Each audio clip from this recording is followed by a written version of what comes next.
আসসালামু আলাইকুম। আশা করছি আপনারা প্রত্যেকে ভালো আছেন, সুস্থ আছেন। আমিও আলহামদুলিল্লাহ ভালো আছি।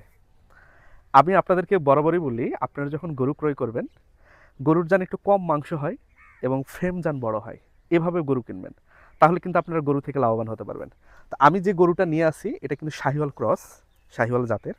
এবং এই গরুটা আপনারা দেখেন লম্বায় মোটামুটি ৪ ফিটের মতো, এবং গরুর দেখেন মাংস কিন্তু গায়ে নাই। গরুর ফ্রেম আছে, মাংস কিন্তু নাই। এবং এই মাংস নাই, আপনারা যদি এরকম গরু বাসায় নিয়ে গিয়ে ৩টা ৪টা মাস যদি পালন করতে পারেন, দাম কিন্তু ডাবল না হলেও অনেক কিছু লাভবান হবেন।